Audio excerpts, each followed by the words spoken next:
Hello wives, அனைவருக்கும் வணக்கம். மிதுன ராசி பொதுவான குணங்கள். மிதுனம் பிறப்பு முதல் இறப்பு வரை இப்படிதான் இருக்கும். நீண்ட நாட்களுக்கு வாழும் வாழ்க்கை தங்களுக்கு உள்ளது.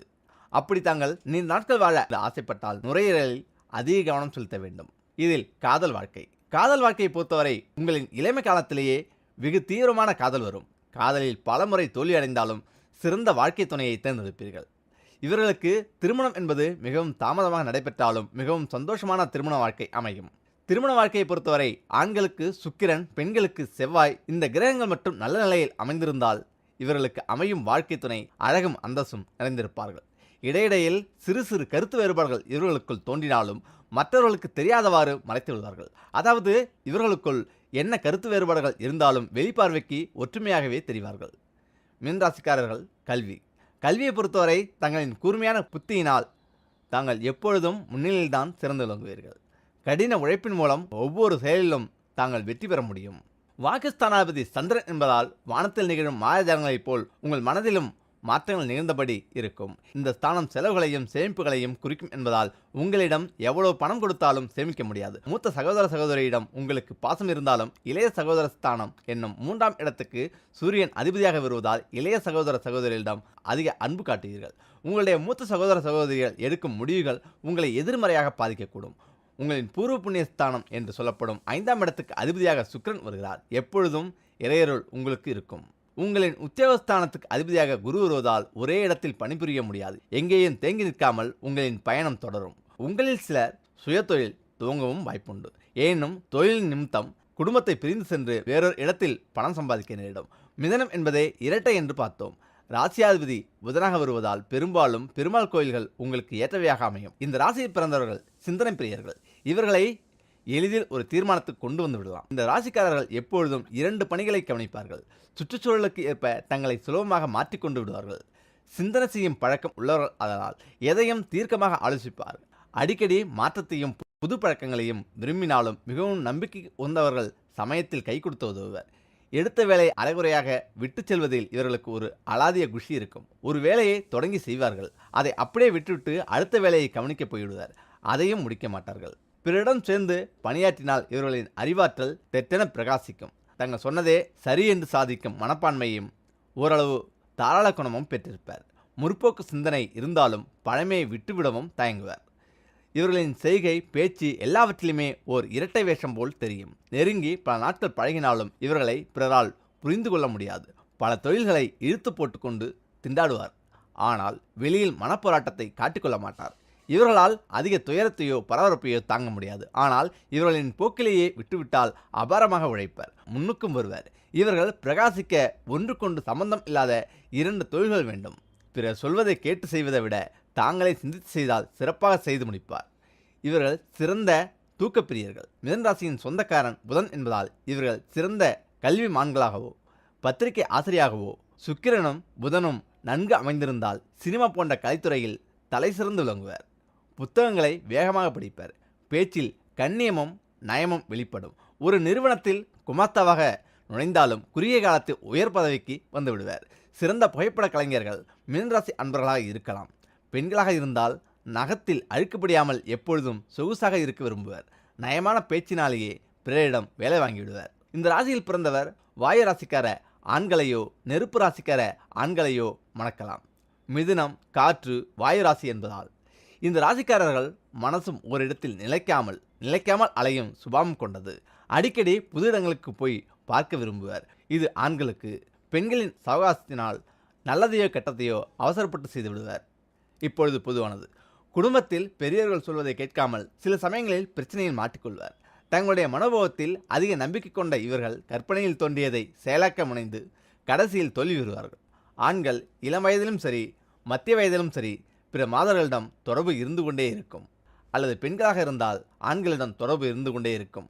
அந்த தொடர்புகளால் பெருத்த தொந்தரவு ஏற்பட்டாலும் திருந்த மாட்டார்கள். அதனால் எச்சரிக்கையுடன் இருந்து கொள்ளவும். இவர்களுக்கு மறைமுக எதிரி அல்ல, நேர்முக எதிரிகளே இருப்பார்கள். சொத்தையும் செல்வத்தையும் இந்த ராசிக்காரர்கள் எளிதில் சேர்த்து விடுவார்கள். மீனராசிக்காரர்கள் எதிலும் இரட்டை வேஷத்தாரிகளாக இருப்பார்கள் என்று ஜோதிட சாஸ்திரம் கூறுகிறது. ஹலோ வேல், இந்த பொருட்கள் எல்லாம் உங்கள் வீட்டு பீரோவில் இருந்தால் உடனடியாக அதை முதலில் தூக்கி வெளியே போடுங்கள். இவை அனைத்தும் வறுமை தரித்திரத்தை கொடுக்கக்கூடிய பொருட்கள் தான். நிறைய பேர் வீடுகளின் வறுமை, கஷ்டம், தரித்திரம், பணம் காசு கையில் இல்லை, கடன் தொல்லை, இந்த பிரச்சனைகள் வருவதற்கு எத்தனையோ காரணங்கள் நமக்கு சொல்லப்பட்டுள்ளது. அந்த வரிசையில் பீரோவில் நாம் வைக்கக்கூடிய இந்த பொருட்கள் கூட நமக்கு கஷ்டத்தை கொடுக்கும் என்று சொல்லப்பட்டுள்ளது.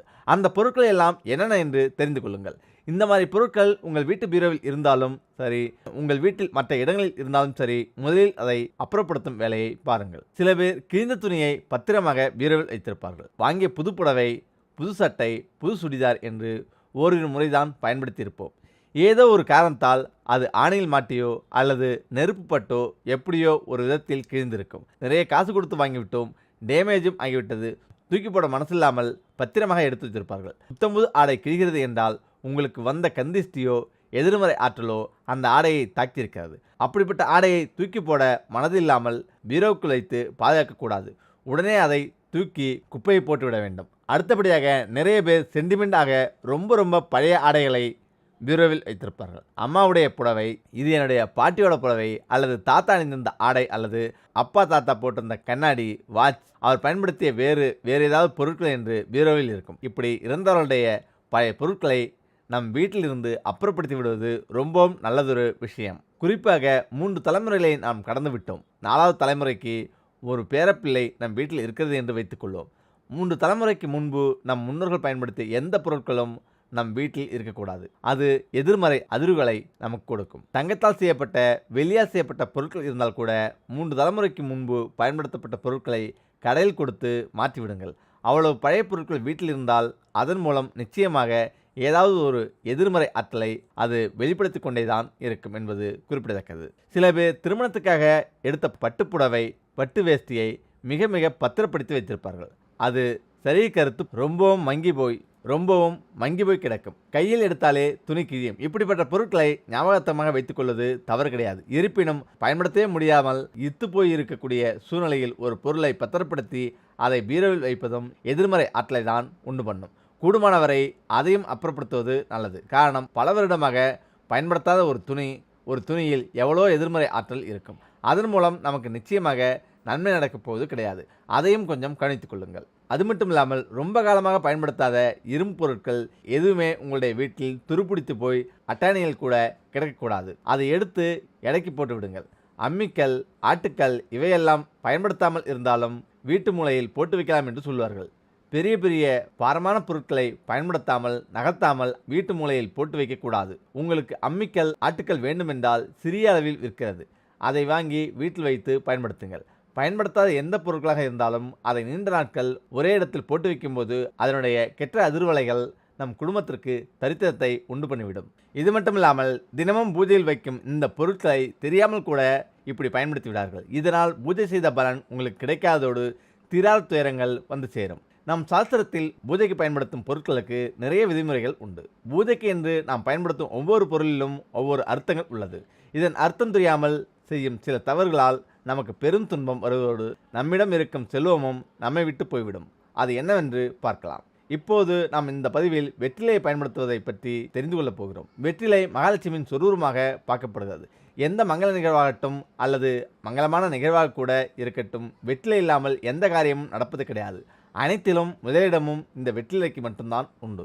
இந்த வெற்றிலையை நாம் தெரியாமல் கூட தனியாக எங்கும் கொடுக்கக்கூடாது, வாங்கவும் கூடாது என்று நம் முன்னோர்கள் கூறியிருக்கிறார்கள். வெற்றிலை கொடுக்கும்போது அதனுடன் பாக்கு, மஞ்சள், பூ இப்படி ஏதாவது ஒரு பொருளை உடன் சேர்த்து தான் கொடுக்க வேண்டும் என்று கூறப்படுகிறது. அது கடைகளில் இல்லை, நமது தனிப்பட்ட வீடுகளில். வெற்றிலை தனியாக கொடுக்கும்போது நம்மிடம் இருக்கும் செல்வம் போவதுடன் நாம் யாருக்கு கொடுக்கிறோமோ, எதற்கு செய்கிறோமோ அந்த உறவுடனும் அல்லது அந்த காரியத்துடனான நம் உறவு துண்டித்துவிடுவதற்கான அர்த்தம்தான் இந்த வெறும் வெற்றிலையை வைக்கும் முறை. சுப காரியங்களை முடிவு செய்யும் போது அதை உறுதிப்படுத்தும் விதமாக வெற்றிலை பாக்கு மட்டும் வைத்து உறுதி செய்கிறார்கள். எந்த ஒரு காரியத்திற்கான தொகையை நாம் கொடுப்பதாக இருந்தாலும் சரி, அல்லது நல்ல விஷயத்துக்காக வேறு எதை கொடுப்பதாக இருந்தாலும் சரி, வெற்றிலை பாக்கு வைத்து கொடுப்பதற்கான காரணம் நாம் செய்வதற்கான புண்ணியமும் காரியமும் நல்லபடியில் தொடர வேண்டும் என்பதற்காகத்தான். திருமணம் உறுதி செய்யும் போது முதலில் வெற்றிலை பாக்கை மட்டும் மாற்றி உறுதி செய்வார்கள். இதனால் அந்த உறவு முறை வலுப்படுகிறது. அது நமக்கு வேண்டும் என காலங்காலமாக அந்த உறவில் நல்ல முறையில் தொடர வேண்டும் என்பதற்காக தான். அதேபோல கெட்ட காரியங்களில் வெற்றிலையுடன் மங்கள் பொருட்கள் சேர்த்து தரமாட்டார்கள். காரணம், அந்த நிகழ்வு தொடரக்கூடாது என்பதற்காகத்தான் அது.